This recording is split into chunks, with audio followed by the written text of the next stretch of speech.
Hello dear student, स्वागत है आपका एग्रीकल्चर केमिस्ट्री की नेक्स्ट क्लास में।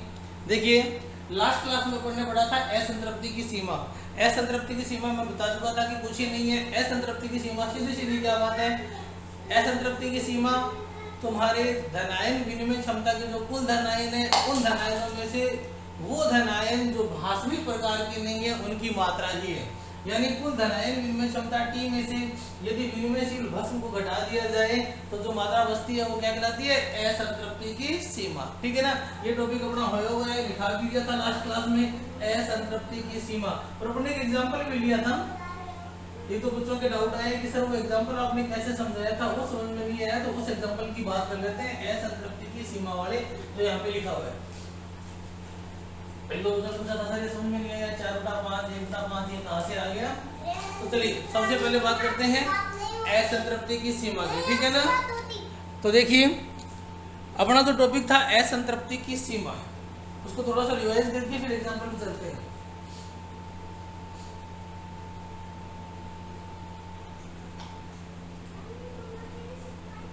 असंतृप्ति की सीमा, देखो मैंने क्या कहा था, असंतृप्ति की सीमा का मतलब होता है T-S, यानी कुल धनायन विनिमय क्षमता जो होती है CEC, इसमें से जो विनिमयशील भस्म है उनको घटा दिया जाए तो जो मात्रा आएगी वही क्या कहलाती है, असंतृप्ति की सीमा। और असंतृप्ति की सीमा का मतलब एक और भी था भी, आपकी मृदा संकीर्ण में या मृदा कोलोइड में कितने हाइड्रोजन आयन या एल्यूमिनियम आयन उपस्थित है उनकी मात्रा ही क्या कहलाती है, असंतृप्ति की सीमा।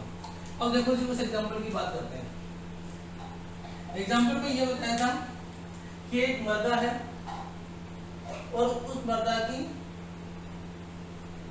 प्रतिशत बेस संतृप्ति, मृदा की प्रतिशत बेस संतृप्ति 80% है। V का मान कितना है, 80%। बेस संतृप्ति कितनी है, 80%। तो इस चीज को देखो, यदि किसी मृदा की प्रतिशत बेस संतृप्ति,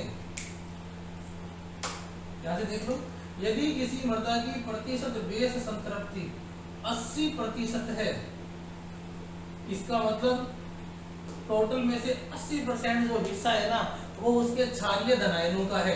यानी 80% हिस्से में क्या प्रेजेंट है, Ca+2 Mg+2 Na+ और K+, और बाकी का जो 20% बच गया उसमें प्रेजेंट है H+ और एल्यूमिनियम के धनायन, वो एल्यूमिनियम +3 +2 +1 कोई सा भी हो सकता है ये। तो अब देखो जी, इसको देखिए, ये क्या है, 80% हिस्सा। 80% हिस्सा प्रतिशत बेस संतृप्ति 80%, इसका मतलब 80% तो क्या है, विनिमयशील धनायन है, और बाकी 20% क्या है, अम्लीय प्रकृति वाले हैं। तो इसको समझते हैं। मैं इसको टोटल 5 हिस्सों में बांट देता हूँ, 1 2 3 4 और 5।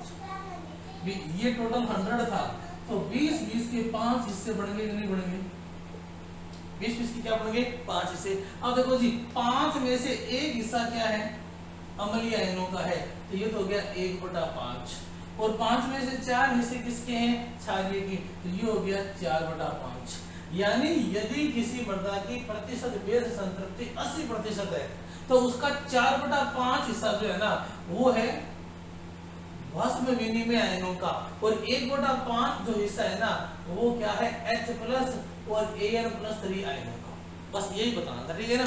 तो देखिए, ये एग्जांपल कई बच्चों ने पूछते हैं समझ में नहीं आया क्या था। तो देखो, यदि किसी मृदा की प्रतिशत बेस संतृप्ति है 80, क्या है 80, तो उसमें 80% भस्म विनिमय है और बाकी बचे 20% क्या है, धनायन तो है लेकिन H+ और Al+3, यानी कुल धनायनों का CEC जो है ना, कैटायनिक एक्सचेंज कैपेसिटी, कुल उसका 4/5 भाग किसका है, भस्म विनिमय का, और 1/5 किसका है, हाइड्रोजन या एल्यूमिनियम का। तो सबसे पहले ये लिख लो, ठीक है ना। आपने असंतृप्ति की सीमा का एग्जांपल लिखा हुआ है, हेडिंग डाला हुआ है। अब लिखिए उदाहरण, असंतृप्ति की सीमा में लिखिए उदाहरण, लिखिए यदि किसी मृदा की प्रतिशत बेस संतृप्ति 80 है, यदि किसी मृदा की प्रतिशत बेस संतृप्ति 80% है, यदि किसी मृदा की प्रतिशत बेस संतृप्ति 80% है, 80% है, तो उसकी कुल धनायन क्षमता का 4/5 भाग भास्म विनिमय आयनों द्वारा तथा 1/5 भाग 4/5 भाग भस्म विनिमय आयनों द्वारा तथा 1/5 भाग H+ या एल्यूमिनियम आयनों द्वारा बना होता है। यदि किसी मृदा की प्रतिशत बेस संतृप्ति 80% है तो उसका 4/5 भाग भस्म विनिमय आयनों द्वारा तथा 1/5 भाग H+ या Al+3 आयनों द्वारा बना होता है।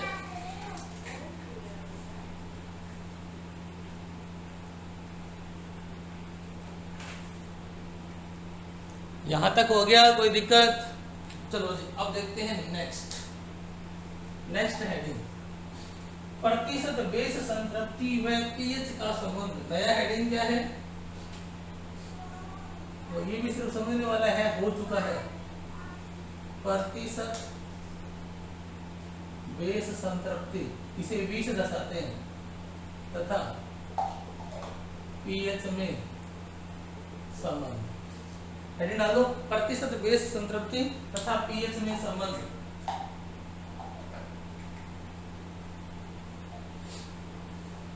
प्रतिशत बेस संतृप्ति तथा पीएच में संबंध, ठीक है ना। एक बात देखो, पीएच जो है ना, ये होती है 0 से लेकर 14 तक, और जैसे जैसे पीएच का मान बढ़ता जाता है वैसे वैसे क्षारीय गुण बढ़ता जाता है, ऐसा अपना पढ़ा हो, ठीक है ना।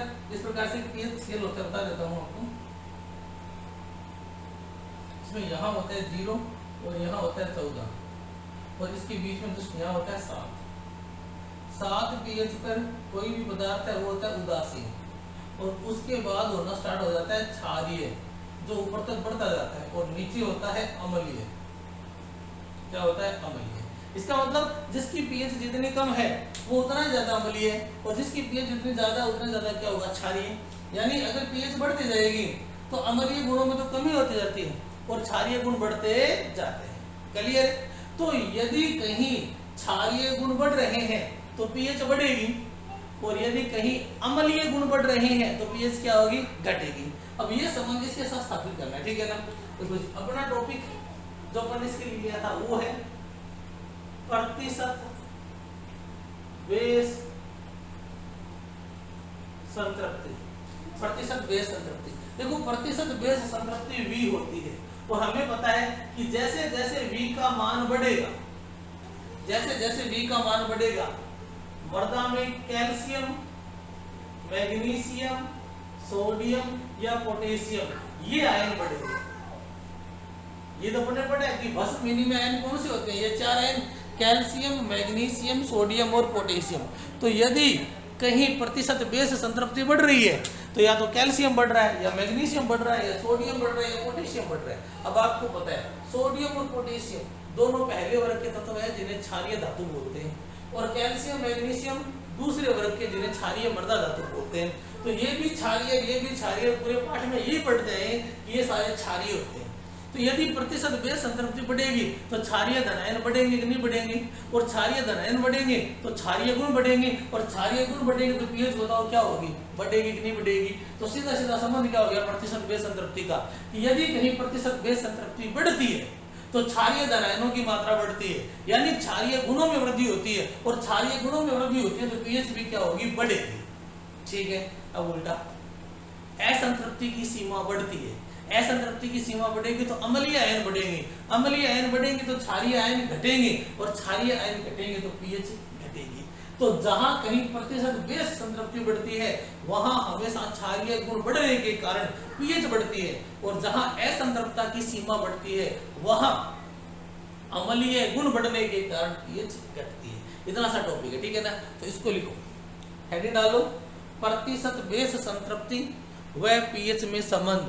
प्रतिशत बेस संतृप्ति तथा पीएच में संबंध, ये सब उतारने की जरूरत नहीं है, सिर्फ समझना था, ठीक है ना। अब मैं लिखाता हूँ, वो लिखो, प्रतिशत बेस संतृप्ति तथा पीएच में संबंध। लिखिए, किसी मृदा विलयन की या कोलोइड की या संकीर्ण की, कुछ भी लिख लो, किसी मृदा विलयन, कोलोइड या संकीर्ण, एक ही बात है, आप विलयन लिखो ज्यादा बढ़िया रहेगा। लेकिन किसी मृदा विलयन की प्रतिशत बेस संतृप्ति जैसे जैसे बढ़ती जाती है,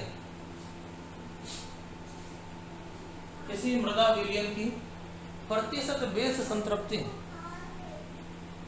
किसी मृदा विलयन की प्रतिशत बेस संतृप्ति जैसे जैसे बढ़ती जाती है, जैसे जैसे बढ़ती जाती है, जैसे जैसे बढ़ती जाती है, उसमें भस्म आयनों की संख्या भी बढ़ती जाएगी। मैं लिख देता हूं बोर्ड पे।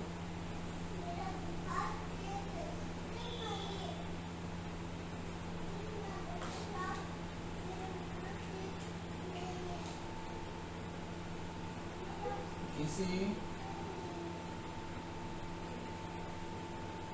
मृदा विलयन की प्रतिशत बेस संतृप्ति जैसे जैसे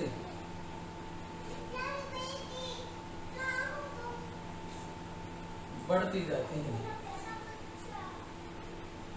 उसमें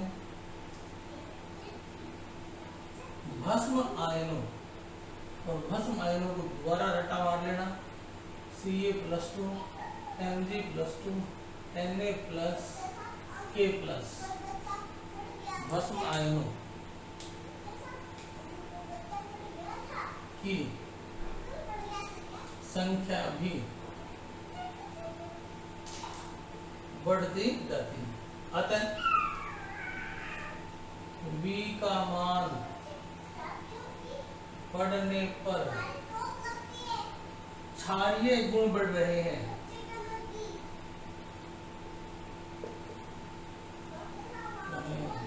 जिससे पीएच का मान भी बढ़ जाता है, जिससे पीएच का मान भी बढ़ जाता है। ठीक है ना, ये सीधा उतार लो कि जैसे जैसे किसी मृदा विलयन की प्रतिशत बेस संतृप्ति बढ़ती है, वैसे वैसे उसमें भस्म ion, calcium, magnesium, sodium, potassium की संख्या भी बढ़ती जाती है, और इससे B का मान क्या हो जाएगा, इससे B का मान बढ़ने पर क्षारीय गुण बढ़ जाएंगे, और जैसे जैसे क्षारीय गुण बढ़ेंगे तो पीएच भी क्या हो जाएगी, बढ़ जाएगी। उतार लो फटाफट। तो प्रतिशत बेस संतृप्ति बढ़ने पर क्षारीय गुण बढ़ेंगे, और असंतृप्ति की मात्रा अगर बढ़ती है तो कौन से गुण बढ़ेंगे, अम्लीय। तो प्रतिशत बेस संतृप्ति बढ़ने पर तो पीएच बढ़ेगी, और असंतृप्ति की मात्रा बढ़ने पर पीएच क्या होगा बेटा, घटेगी। ठीक है ना, उतार लो इसको उतार लो, फिर एक लाइन और दिखा देता हूँ।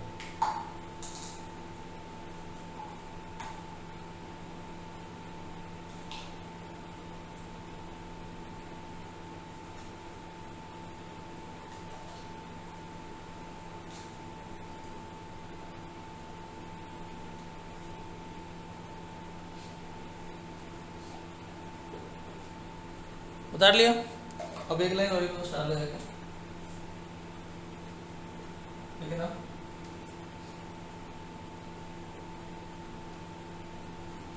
असंतृप्ति की सीमा बढ़ने पर पीएच का मान घटता जाता है, अर्थात मतलब अम्लीय प्रकार के हो जाता है। ये था, ठीक है ना। प्रतिशत बेस संतृप्ति का मान बढ़ेगा तो पीएच का मान बढ़ेगा, और असंतृप्ति की सीमा बढ़ेगी तो पीएच का मान घटेगा। प्रतिशत बेस संतृप्ति बढ़ने पर मृदा क्षारीय हो रही है, और असंतृप्ति की सीमा बढ़ने पर मृदा कैसी हो रही है, अम्लीय। उतार लो फटाफट।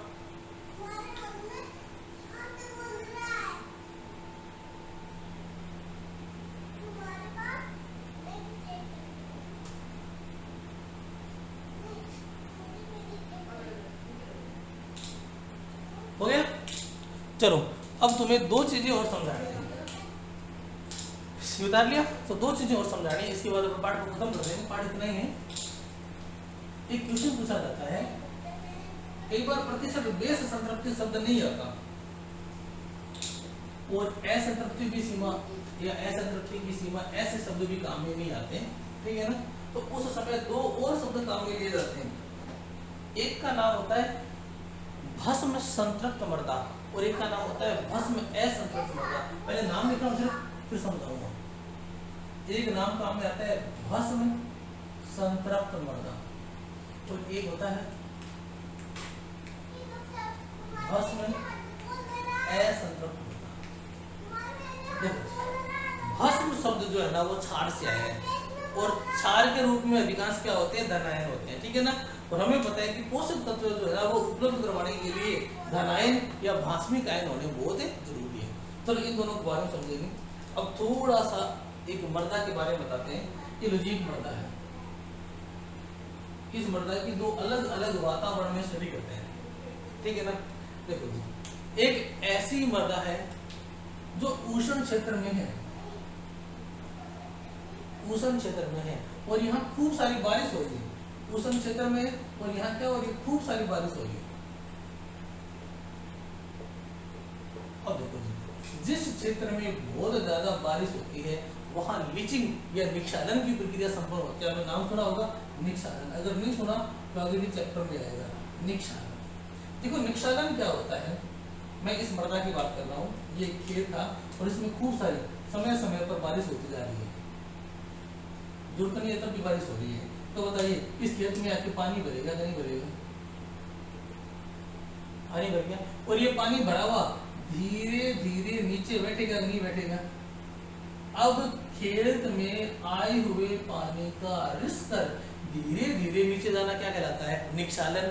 और इस निक्षालन के साथ क्या होता है, जब पानी नीचे जाता है तो यहाँ ये जो ऊपर की उपजाऊ मृदा है इसमें से जो धनायन थे ना, ये इन धनायनों को भी अपने साथ ले जाता है।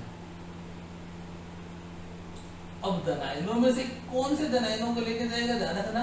इस स्थिति में केवल भास्मिक धनायनों को, क्योंकि भास्मिक धनायन जो होते हैं ना ये पानी में विलयशील होते हैं। कैल्शियम है, मैग्नीशियम का आयन है, सोडियम है, पोटेशियम है, ये जल में क्या होते हैं, विलयशील। तो यहाँ से इस प्रकार के धनायन, केवल जो भास्मिक धनायन थे ना वो भास्मिक धनायन जो होते हैं वो इस पानी के साथ घुलकर जमीन के नीचे वाले क्षेत्र में चले जाते हैं। देखो जी, नीचे वाले क्षेत्र में जो पानी गया ना तो पानी के साथ ये भास्मिक धनायन भी चले गए और इस प्रकार से धनायन का घुल के पानी के नीचे के जमीन के नीचे वाले क्षेत्र में चला जाना क्या कहलाता है, निक्षालन। क्या कहलाता है, निक्षालन। तो जो उष्ण क्षेत्र थे जहां बरसात अधिक हो रही है वहां पानी अधिक होगा, या ये चीज तुम वहां भी कर सकते हो जहां सिंचाई बहुत ज्यादा की जाती है। तो अगर सिंचाई बहुत ज्यादा हो रही है उस स्थिति में या बरसात बहुत ज्यादा हुई है तो क्या होगा, जब पानी जमीन में नीचे बैठेगा तो उसमें जो भास्मिक आयन है वो भी पानी में घुल के क्या हो जाएंगे, नीचे चले जाएंगे। अब बताओ जी, भास्मिक आयन पानी में नीचे चलेंगे तो इसी की स्टडी करें अपन। तो क्या होगा, इस ऊपर के क्षेत्र में जो धनायन थे भास्मिक, जिनकी मृदा को जरूरत थी, वो नीचे वाले क्षेत्र में चले गए और इतने नीचे वाले क्षेत्र में जहां जड़ें विस्तार ही नहीं कर रही है तो वहां इनका कोई योग ही नहीं है। अब बताइए जी, इस स्थिति में जो ये वाला एरिया बचा, इस स्थिति में जो आपके भस्म आयन है उनकी संख्या क्या हो जाएगी, कम हो जाएगी। और भस्म आयनों की संख्या अगर कम हो गई तो यहाँ संख्या बढ़ेगी, कौन से आयनों की, H+ की और Al+3 की। क्या होगी, H+ और Al+3। तो देखिए, यदि कहीं उष्ण क्षेत्र है जहां बारिश अधिक हो रही है या कहीं सिंचाई बहुत ज्यादा होती है तो वहां निक्षालन के कारण जमीन में या मृदा में ऊपर स्थित जो भास्मिक आयन होते हैं वो निक्षालन द्वारा पानी में घुलकर नीचे वाले क्षेत्र में चले जाते हैं और उस स्थिति में मृदा में भस्म आयनों की कमी आ जाती है। और भस्म आयनों की कमी आ जाती है तो वहां जो आपके आयन है, आयन तो पड़े रहेंगे लेकिन कौन से आयन, H+ और एल्यूमिनियम के जो आयन है वो बढ़ जाते हैं। इस स्थिति में इस प्रकार की जो मृदा है उस मृदा में भस्म की क्या होगी, कमी। और भस्म की कमी होगी तो ऐसी मृदा कहलाती है भस्म असंतृप्त मृदा। क्या कहलाती है? भस्म असंतृप्त मृदा। और भस्म असंतृप्त जो मृदा होती है वो उपजाऊ नहीं होती है, क्योंकि तुम कोई सा भी पदार्थ उसमें डाल रहे हो, उर्वरक डाल रहे हो, तो वो उर्वरक या पदार्थ जो है ना वो आयन विनिमय नहीं कर पाएगा, और आयन विनिमय नहीं कर पाएगा तो पौधों तक नहीं पहुंचेगा। क्लियर? ऐसी स्थिति पंजाब हरियाणा में बहुत ज्यादा है, क्योंकि वो सिंचाई बहुत ज्यादा करते हैं, तो उनकी जो मृदा है वो क्या हो जाएगी? अम्लीय प्रकार की। देखो जी, भस्म नीचे चले गए तो ऊपर हाइड्रोजन और एल्यूमिनियम है, तो आपकी जो मृदा है ना ये मृदा कैसी होगी बेटा? अम्लीय प्रकार की। और इस प्रकार की अम्लीय मृदा से उपजाऊ बढ़ाने के लिए क्या करना पड़ता है? चूने का छिड़काव करते हैं। कैल्शियम बहुत ज्यादा होता है चूने में, कैल्शियम कार्बोनेट का पाउडर छिड़कते हैं, जिससे कैल्शियम बढ़ेगा। आपने देखा होगा अपने यहाँ का जो भी चूना होता है वो वहां जाता है, पाउडर बना के छिड़का जाता है। तो ये भस्म असंतृप्त मृदा होगी कि नहीं होगी? ठीक है। अब देखो दूसरा, यदि बरसात नहीं हो तो निक्षालन नहीं होगा। निक्षालन नहीं होगा तो ये धनायन यहाँ रहेंगे कि नहीं रहेंगे? तो जितने ज्यादा जरूरत है वो धनायन उपलब्ध होंगे। तो ऐसी मृदाएं जहाँ धनायन और धनायनों में भी कौन से भस्म आयन पर्याप्त मात्रा में उपस्थित हो वो मृदा कहलाती है भस्म संतृप्त मृदा। और ध्यान रखना, भस्म संतृप्त मृदा ही कृषक मित्र मृदा है। एक ऐसी मृदा है जो कृषक के लिए सबसे ज्यादा उपयोगी है। अम्लीय मृदाएं उपयोगी नहीं है। ये जरूर क्षारीय प्रकृति की होती है, लेकिन इसके क्षारीय मान कोई 8-9 तक नहीं होता, उससे कम होता है, और ये क्या होती है? अच्छी होती है। तो बताओ ये चीज समझ में आई क्या? ऐसी मृदाएं जहां उष्ण क्षेत्र हो, जहां बारिश अधिक हो, जहां सिंचाई अधिक हो, वहां निक्षालन के कारण क्या होते हैं? भस्म आयन नीचे चले जाते हैं, और ऊपर की जो मृदा होती है वो अम्लीय प्रकार की हो जाती है, उसे बोलते हैं भस्म असंतृप्त मृदा। और जहां सूखा क्षेत्र हो वहां क्या होती है? भस्म संतृप्त मृदा। ठीक है, तो चलो लिखिए, स्टार लगा के लिखना। लिखिए, उष्ण प्रदेशों की मृदा में, उष्ण प्रदेशों की मृदा में, स्टार लगा लिखना, उष्ण प्रदेशों की मृदा में पब्लिक जहां सिंचाई अधिक हो रही हो वहां की मृदा में, उष्ण प्रदेशों की मृदा में ओब्लिक जहां सिंचाई अधिक हो रही हो वहां की मृदा में, वहां की मृदा में, वहां की मृदा में, वहां की मृदा में कोलोइड संकीर्ण पर उपस्थित धनायन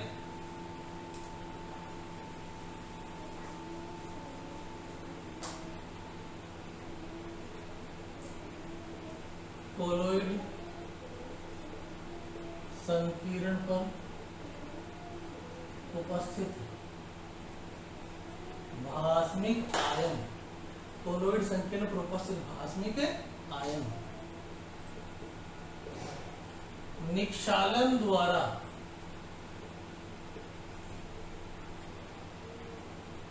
पानी के साथ घुलकर मृदा के निचले क्षेत्र में चले जाते हैं। निक्षालन द्वारा पानी में घुलकर मृदा के निचले क्षेत्र में चले जाते हैं। पानी में घुलकर मृदा के निचले क्षेत्र में चले जाते हैं, जिससे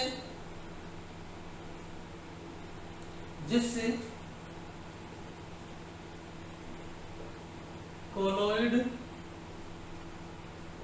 संकीर्ण पर H+ आयन, अब सिर्फ H+ लिखेंगे क्योंकि एल्यूमिनियम भी होगा ना तो वो जल से विक्रिया करके क्या बना देगा? H+, जिससे कोलोइड संकीर्ण पर H+ आयन अधिशोषित हो जाते हैं तथा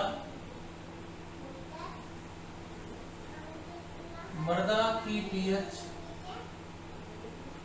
घट जाती है, अर्थात मृदा अम्लीय हो जाती है। दोबारा देख लो, कोलोइड संकीर्ण पर उपस्थित भास्मिक आयन निक्षालन द्वारा पानी के साथ घुलकर मृदा के निचले क्षेत्र में चले जाते हैं, जिससे कोलोइड संकीर्ण पर H+ आयन अधिशोषित हो जाते हैं तथा मृदा की pH घट जाती है, अर्थात मृदा अम्लीय हो जाती है।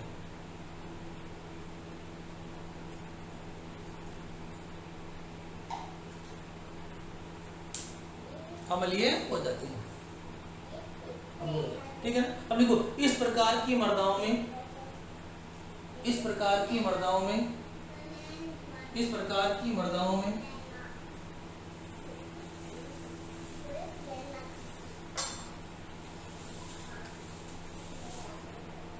इस प्रकार की मृदाओं में भास्मिक आयनों की कमी होने के कारण इन्हें ये अंडरलाइन कर लेना, भस्म असंतृप्त मृदा कहते हैं। भस्म असंतृप्त मृदा कहते हैं। भस्म असंतृप्त मृदा कहते हैं। भस्म असंतृप्त मृदा कहते हैं। इस प्रकार की मृदा कृषि कार्य के लिए उपयोगी नहीं होती।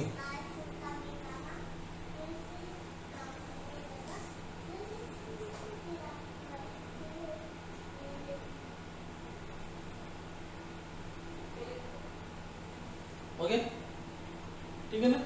देखिए, इन्हें उपयोगी बनाने के लिए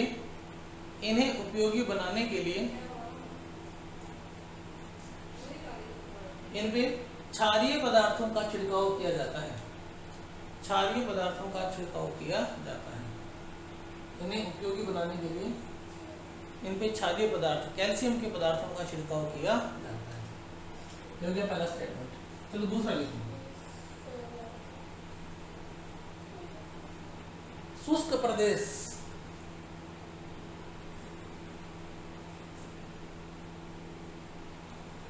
प्रदेश या कम सिंचाई वाले क्षेत्र में, शुष्क प्रदेश या कम सिंचाई वाले क्षेत्र में निक्षालन की प्रक्रिया संपन्न नहीं होती। शुष्क प्रदेश या कम सिंचाई वाले क्षेत्र में निक्षालन की प्रक्रिया संपन्न नहीं होती। निक्षालन की प्रक्रिया संपन्न नहीं होती। अतः वहाँ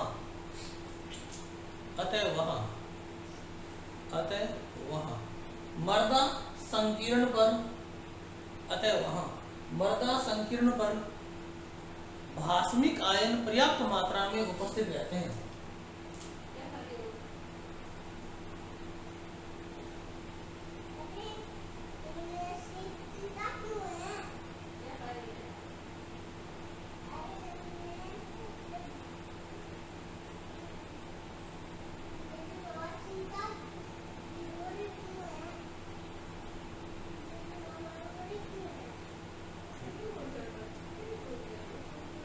ऐसी मृदा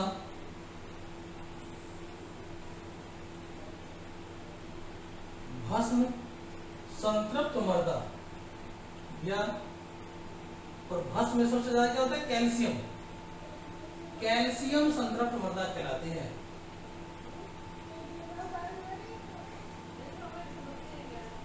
ऐसी मृदा भस्म संतृप्त मृदा या कैल्शियम संतृप्त मृदा कहलाती है।